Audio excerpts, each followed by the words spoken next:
നമസ്കാരം. പ്രകൃതിക്ഷോഭങ്ങൾ പോലെയുള്ള ആപത്തുകൾ സംഭവിക്കുന്നതിന് മുന്നോടിയായി നിറം മാറുന്ന ദിവ്യമായ ശിവലിംഗമുള്ളതും തവളകൾക്ക് വാഴാൻ അനുമതിയില്ലാത്ത തീർത്ഥമുള്ളതുമായ ഒരു പുരാതന ശിവക്ഷേത്രത്തെക്കുറിച്ച് മനസ്സിലാക്കാം. ക്ഷേത്രം അരുൾമിகு ത്രിപുരാന്തക സ്വാമി തിരുക്കോവിൽ. ഈ ക്ഷേത്രം തമിഴ്നാട്ടിൽ തിരുവള്ളൂർ ജില്ലയിൽ കടമ്പത്തൂർ പേരമ്പാക്കം വഴിയിൽ കൂവം എന്ന പ്രദേശത്താണ് സ്ഥിതി ചെയ്യുന്നത്. ഇവിടെ മൂലവർ ഭഗവാൻ ശ്രീപരമേശ്വരൻ, തിരുവിർക്കോലനാഥർ, ത്രിപുരാന്തകേശ്വരർ, ത്രിപുരാന്തക സ്വാമി എന്നീ നാമങ്ങളിലും ദേവി ശ്രീപാർവതി, ത്രിപുരാന്തക നായകി എന്നിങ്ങനെയും അനുഗ്രഹം ചൊരിയുന്നു.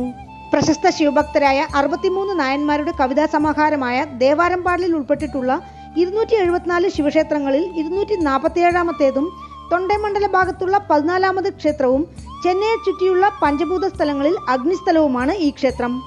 ഇവിടെയുള്ള സ്വയംഭൂവായ മൂലവർ ശിവലിംഗം മഴക്കാലങ്ങളിൽ വെണ്ണിറത്തോടെയും ഏതെങ്കിലും പ്രകൃതിക്ഷോഭങ്ങൾ പോലെയുള്ള ആപത്തുകൾ നടക്കുന്നതിന് മുമ്പായി ചുവന്ന നിറത്തിലും കാണപ്പെടുന്ന അതിശയ ശിവലിംഗമാണ്.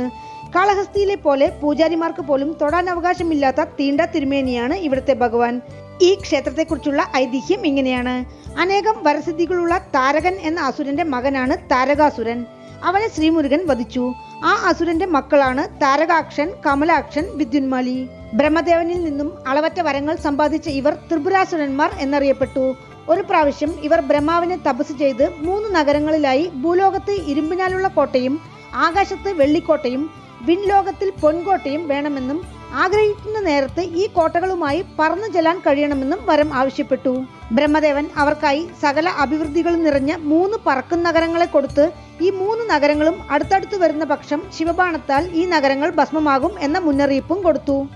അതോടെ അഹങ്കാരികളായി തീർന്ന ത്രിപുരാസുരന്മാർ ദേവന്മാരെയും ഋഷികളെയും ഉപദ്രവം തുടങ്ങി. സഹിയിട്ട് ദേവന്മാർ ശ്രീപരമേശ്വരനെ അഭയം പ്രാപിച്ചു. അസുരന്മാരെ നശിപ്പിക്കാനായി ദേവന്മാർ തയ്യാറാക്കിയ ദിവ്യമായ രഥത്തിലേറി മേരുമലയെ വില്ലാക്കി കൈയിലേന്തിക്കൊണ്ട് ഭഗവാൻ ഉമയോടൊപ്പം പുറപ്പെട്ടു. ഏതൊരു കാര്യം തുടങ്ങുന്നതിന് മുമ്പും വിനായകരെ ദർശിച്ച് പ്രാർത്ഥിച്ച് അല്ലെങ്കിൽ മനസ്സിലെങ്കിലും വണങ്ങി പോകണമെന്നതാണ് നിയതി. ഇത് ശിവഭഗവാനും ബാധകമാണ്. എന്നാൽ അസുരന്മാരെ നശിപ്പിക്കാനായി വേഗത്തിൽ പോയതിനാൽ ഭഗവാൻ കൂടെയുണ്ടല്ലോ എന്ന് വിചാരിച്ച് ഭഗവാന്റെ കൂടെ പോയ ദേവന്മാരും വിനായകരെ വണങ്ങാതെ പോയി. ഇതിൽ കുപിതനായ വിനായകർ അച്ചിറുപാക്കം എന്ന സ്ഥലത്ത് വെച്ച് തേരിന്റെ അച്ചാണി അറുത്തുവിട്ടു. അതിനാൽ കൂരം, അതായത് അച്ചാണി മുറിഞ്ഞ് തേർ നിന്നു. ഇത് വിനായകരുടെ പണിയാണെന്ന് മനസ്സിലാക്കി ശിവഭഗവാൻ വില്ലുമായി തേരിൽ നിന്നിറങ്ങി വിനായകരെ മനസ്സിൽ വണങ്ങി ചെയ്യുന്ന ജോലിയിൽ വിജയം കാണാനും യുദ്ധത്തിൽ കാവലായി നിൽക്കാനും പ്രാർത്ഥിച്ചു. പിന്നീട് വിനായകരെത്തി അച്ചാണി ശരിയാക്കി ശിവഭഗവാൻ ത്രിപുരന്മാരെ നശിപ്പിച്ചു. കൂരം, അതായത് അച്ചാണി ഭൂമിയിൽ മുറിഞ്ഞു വീണ ഇടത്തിൽ ഭഗവാൻ സ്വയംഭൂവായി എഴുന്നള്ളി എന്നാണ് ഐതിഹ്യം. ക്ഷേത്രത്തിൽ ചിത്രമാസത്തിൽ നടക്കുന്ന ഉത്സവത്തിൽ മാത്രം ശിവഭഗവാൻ വില്ലേന്തിയപടി ഭക്തർക്ക് ദർശനം തരുന്നു. പുരാണങ്ങളിൽ കൂപാഗ്നിപുരം, കൂവരം, തിരുവിർക്കോലം എന്നെല്ലാം അറിയപ്പെട്ടിരുന്നതിനാലും കൂവം നദി ഇവിടെ നിന്ന് തുടങ്ങുന്നതിനാലും ഈ പ്രദേശം കൂവം എന്നറിയപ്പെട്ടു. ഈ അച്ചുമുറിച്ച വിനായകരുടെ പ്രതിഷ്ഠ ക്ഷേത്രത്തിലുണ്ട്. ഐതിഹ്യപ്രകാരം തേർചക്രം ഇറങ്ങിയ സ്ഥലത്തുണ്ടായ തീർത്ഥമാണ് അച്ചിറുക്കേണി, കൂപാഗ്നി തീർത്ഥം എന്നെല്ലാം അറിയപ്പെടുന്ന അഗ്നിതീർത്ഥം.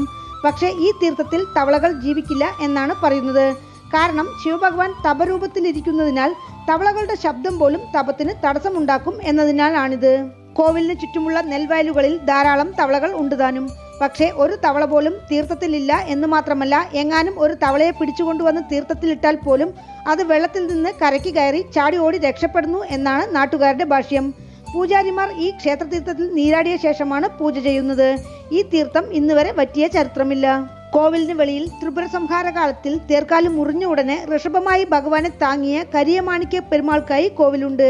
ഈ കോവിലിന് ചുറ്റുമുള്ള 10 ഗ്രാമങ്ങൾക്ക് ഈ മൂർത്തിയാണ് കുലദൈവം. കോവിലിന് കുറച്ചു ദൂരത്തായി തർക്കമാത കാളികോവിൽ.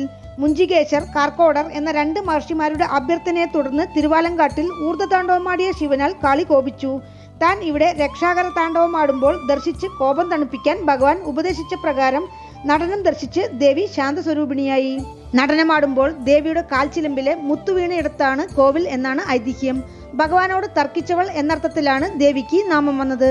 ഊർദ്ധതാണ്ഡവത്തിൽ ഭഗവാൻ കാതിലെ കുണ്ടലം താഴെയിട്ടു. അത് കാൽ കൊണ്ടുയർത്തി കാതിലണിഞ്ഞതിനാൽ കാളിക്കങ്ങനെ നടനം ചെയ്യാനായില്ല.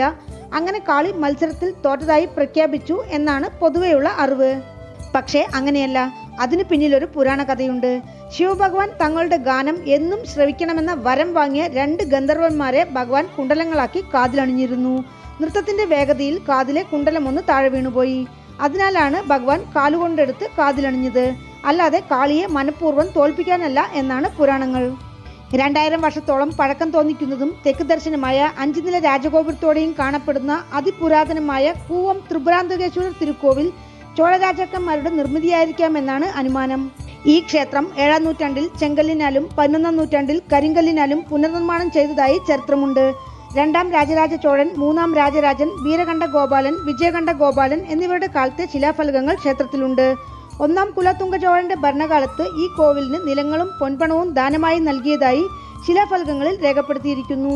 രാജഗോപുരം വഴി അകത്ത് പ്രവേശിച്ചാൽ തനി ഗോപുരത്തോടെയും തനി കൊടിമരത്തോടെയും പ്രത്യേകം സന്നിധിയിൽ കിഴക്ക് ദർശനമായി അമ്പാൾ ത്രിപുരാന്തക നായികി എന്ന നാമത്തിൽ അനുഗ്രഹം ചൊരിയുന്നു.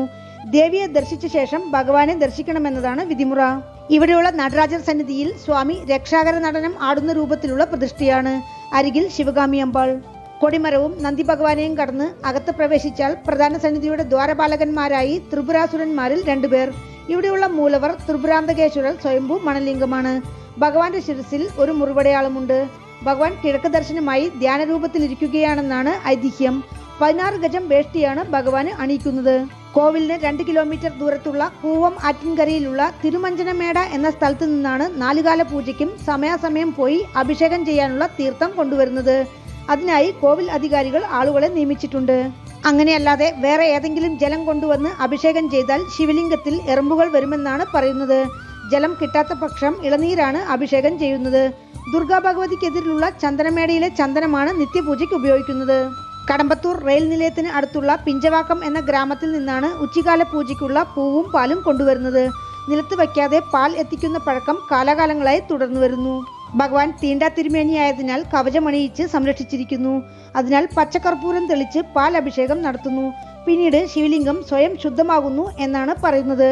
ഇവിടം സന്ദർശിച്ചു പ്രാർത്ഥിച്ചാൽ ഭരണപാടവം, കുടുംബ പ്രശ്നങ്ങൾ നീങ്ങും, മനസമാധാനം കൈവരിക്കും, തടസ്സങ്ങൾ നീങ്ങും, അതിലുപരി മനുഷ്യ മനസ്സുകളിലെ അഹങ്കാരം നശിക്കുമെന്നാണ് വിശ്വാസം. ക്ഷേത്രത്തിൽ പ്രധാന പ്രതിഷ്ഠകളല്ലാതെ അച്ചിറുത്ത വിനായകർ, ദക്ഷിണാമൂർത്തി, ലിംഗോദ്ഭവർ, ബാലമുരുകൻ, വള്ളിദേവിയാനി സമേത മുരുകൻ, ഭൈരവർ, മീനാക്ഷി സുന്ദരേശ്വരർ, ദുർഗ, നവഗ്രഹങ്ങൾ, സോമസ്കന്ദർ, ആറുമുഖർ, ചന്ദ്രശേഖരർ, വിനായകർ, പള്ളിയറമൂർത്തി, ശുക്രവാര അമ്മൻ, പ്രദോഷനായകർ, മഹാലക്ഷ്മി, സരസ്വതി, നാൽവർ, സൂര്യൻ എന്നിങ്ങനെ ധാരാളം ഉപപ്രതിഷ്ഠകളും ക്ഷേത്രത്തിലുണ്ട്. ക്ഷേത്രവൃക്ഷം വില്വം. ക്ഷേത്രതീർത്ഥം അഗ്നിതീർത്ഥം. ശിവാഗമ വിധി പ്രകാരമുള്ള 4 കാല പൂജകളാണ് ക്ഷേത്രത്തിൽ അനുഷ്ഠിക്കുന്നത്. ചിത്തിര 10 നാൾ ബ്രഹ്മോത്സവം, ആടി 10 നാൾ അമ്മന് പൂവാട് തിരുവിഴ, ശിവരാത്രി, ആരുദ്ര ദർശനം എന്നിവയാണ് ക്ഷേത്രത്തിലെ പ്രധാന ഉത്സവങ്ങൾ. പൂജാ സമയം രാവിലെ 6 മണി മുതൽ ഉച്ചയ്ക്ക് 12 മണി വരെ, വൈകുന്നേരം 5 മണി മുതൽ രാത്രി 7 മണി വരെ. ക്ഷേത്രത്തിലേക്ക് എത്തുവാൻ തിരുവള്ളൂരിൽ നിന്ന് 20 കിലോമീറ്റർ. അടുത്തുള്ള റെയിൽവേ സ്റ്റേഷൻ തിരുവള്ളൂർ കടമ്പത്തൂർ. വീണ്ടും അടുത്ത വീഡിയോയിൽ കാണാം. നന്ദി.